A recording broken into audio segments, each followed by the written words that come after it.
1,537 kes dalam 3 bulan, 31.8 juta lesap. Dan ini bukan orang tamak cari jalan pintas, ini orang cari kerja.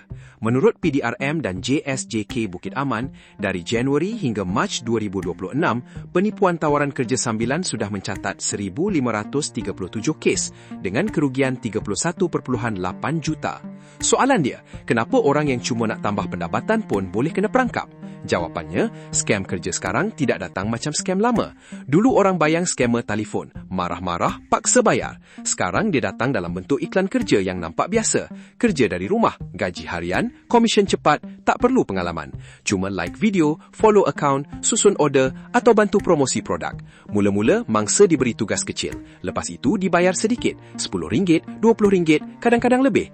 Tujuannya bukan nak bagi untung, tujuannya nak bina kepercayaan. Bila mangsa mula rasa, betul juga kerja ni, barulah perangkap kedua masuk. Skamer kata ada tugasan premium, tapi untuk buka tugas itu, perlu bayar deposit, atau modal pusingan, atau yuran sistem, atau kena tambah wang sebab transaksi tersangkut.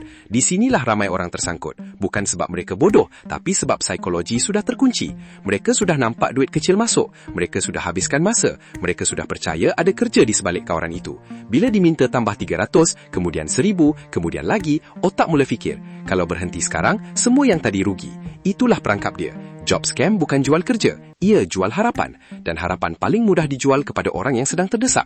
Boleh jadi graduan baru, suri rumah, pekerja gaji kecil, orang kena potong jam kerja, atau sesiapa yang perlukan duit cepat. Tanda merah dia jelas. Kalau kerja terlalu mudah tapi bayaran terlalu tinggi, hati-hati. Kalau semua urusan hanya melalui WhatsApp atau Telegram, hati-hati. Kalau tiada temu duga, tiada email syarikat, tiada portal rasmi, hati-hati.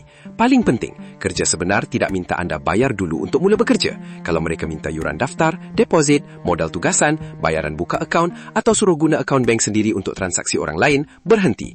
Sebelum pindah duit, semak nombor akaun atau nombor telefon disemak mula PDRM. Kalau duit sudah terlepas, jangan tunggu esok. Hubungi NSRC 997 secepat mungkin sebab masa sangat penting untuk cuba sekat aliran wang. Dan ingat, NSRC tidak akan minta TAC, kata laluan atau suruh klik link WhatsApp. Kesimpulannya, 1,537 kes ini bukan sekadar statistik jenayah. Ia tanda bahawa tekanan hidup dan harapan cari kerja sedang dijadikan umpan. Jadi kalau ada tawaran kerja yang bunyinya terlalu senang untuk jadi benar, mungkin memang tidak benar. Follow untuk ringkasan isu semasa Malaysia.